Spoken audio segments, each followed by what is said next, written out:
केरल के शांत समुद्र तटीय शहर कोडंगलूर में एक ऐसा मंदिर है जहां हर साल एक फेस्टिवल मनाया जाता है जो इंडिया के सबसे रहस्यमयी अनुष्ठान में से एक माना जाता है।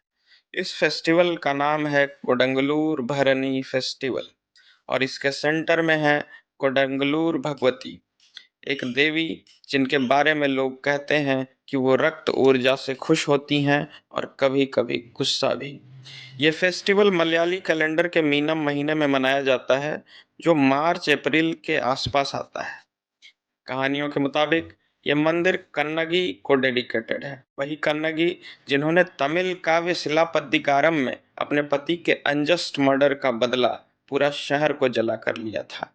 कोडंगलूर में उनका रूप मां भद्रकाली के उग्र रूप में पूजा जाता है। भरनी फेस्टिवल के दौरान भक्त, स्पेशली विमेन, जिन्हें वेलिज्जा पडिगल कहते हैं, एक लाल और सफेद पोशाक में आते हैं, हाथ में लोहे का तलवार लेकर। वेलिज्जा पडिगल का मतलब होता है वो व्यक्ति जो भगवती का संदेश प्रकट करता हो। भक्त मंदिर के आंगन में प्रवेश करते हैं, तलवार से अपने ही माथे पर कट्स लगाते हैं, खून को जमीन पर टपकने देते हैं। ये विधि भगवती को शांत करने का प्रतीकात्मक अनुष्ठान माना जाता है। लोग कहते हैं कि भगवती उग्र है, रक्त उन्हें शांत करता है। कहानियों के मुताबिक भद्रकाली ने राक्षस दारुका को इसी जगह मारा था। लड़ाई इतना भीषण था कि जमीन पूरा खून से भर गया। भरनी फेस्टिवल इस लड़ाई को प्रतीकात्मक रूप में दोहराना माना जाता है। फेस्टिवल के दौरान अश्लील गाने और गाली गलौज से भरा मंत्र गाया जाता है। लोकल लोग इन्हें तेरी पट्टू बोलते हैं। ये मंत्र जानबूझकर गाली गलौज से भरे होते हैं,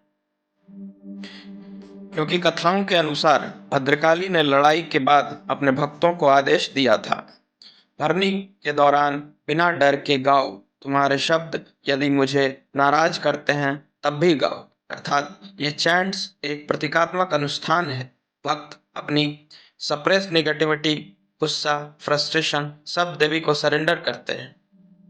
फेस्टिवल में एक मोमेंट आता है जब वेलिजा पडिकल, जो कि स्पेशली वेमेन होती हैं, अचानक से ट्रांस स्टेट यानी कि बेहोशी या अवचेतन अवस्था में चले जाते हैं। इसका संकेत कुछ इस प्रकार है।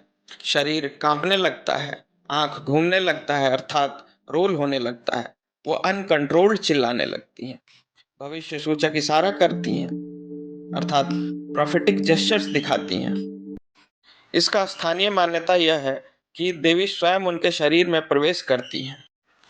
साइंस का व्यू पॉइंट यह है कि ये ट्रांस, रिदम, चैंटिंग और कलेक्टिव मास साइकोलॉजी का इफेक्ट हो सकता है, लेकिन भक्तों के लिए ये एक पवित्र पल होता है। कोडंगलूर टेम्पल का एक पार्ट ऐसा भी है जहां आम लोग या आम भक्त नहीं जा सकते। इस जगह को कहते हैं श्री मूलस्थानम, देवी की शक्ति का मूल केंद्र। स्थानीय लोक कथाओं के अनुसार यहीं कन्नगी का गुस्सा फूटा था, यहीं देवी का उग्र और तेजस्वी रूप स्थापित है। माइथोलॉजिकल बिलीफ है ये है कि यहाँ नॉर्मल लोग जाकर सरवाइव नहीं कर सकते। इस जगह पर फेस्टिवल के समय सिर्फ सेलेक्टेड वेलिच्चा पडिकल या सेलेक्टेड लोग ही एंटर कर सकते हैं। केरल गवर्नमेंट ने सन 1980 में self harm rituals officially ban किया था, पर सच्चाई ये है कि फेस्टिवल के दौरान ब्लड रिचुअल्स कंट्रोल्ड वर्जन में अब भी होती हैं। कोई ऑफिशियल परमिशन नहीं है, बट प्रथा के आगे रूल्स भी नरम पड़ जाते हैं। कि भरनी फेस्टिवल केवल एक अनुष्ठान नहीं है, यह वहाँ का सामूहिक सांस्कृतिक कैथारसिस है। लोगों का मानना है कि भगवती को उनके उग्र रूप में ही पूजा जाना चाहिए। अब सवाल ये है कि क्या ये ब्लैक मैजिक है, तांत्रिक है या कुछ और है। बाहरी लोग इस फेस्टिवल को तांत्रिक या रहस्यमयी मानते हैं। स्कॉलर्स का मानना है कि ये अनुष्ठान वैदिक काल से पूर्व के मदर गॉडेस वर्शिप का कंटिन्यूएशन है। यहाँ देवी को एक रक्षक योद्धा के रूप में देखा जाता है। रक्त, जाप और ट्रांस सांकेतिक हैं और उनका लार्जर मीनिंग डर की जगह मुक्ति, शुद्धि और पुनर्जीवन है। टेम्पल का मंत्र कहता है भद्रकाली नकारात्मक ऊर्जा को नष्ट करती है। कोडंगलूर भैरनी फेस्टिवल एक पैराडॉक्स है। वायलेंस भी है, भक्ति भी है, उथल पुथल भी है और शुद्धिकरण भी है। एक तरफ साइंस इसे मास साइकोलॉजी बोलती है, दूसरी तरफ भक्त कहते हैं ये माँ का रियल प्रेजेंस है। आप चाहें इसे माइथोलॉजी बोलें, साइकोलॉजी बोलें या स्पिरिचुअलिटी। कोडंगलूर भैरनी फेस्टिवल एक रिमाइंडर है कि भारत के मंदिर सिर्फ पूजा के स्थान नहीं, वो सदियों पुरानी ऊर्जा प्रणाली है जिनके रिचुअल्स में मानवता के सबसे रॉ इमोशंस इनकोडेड हैं।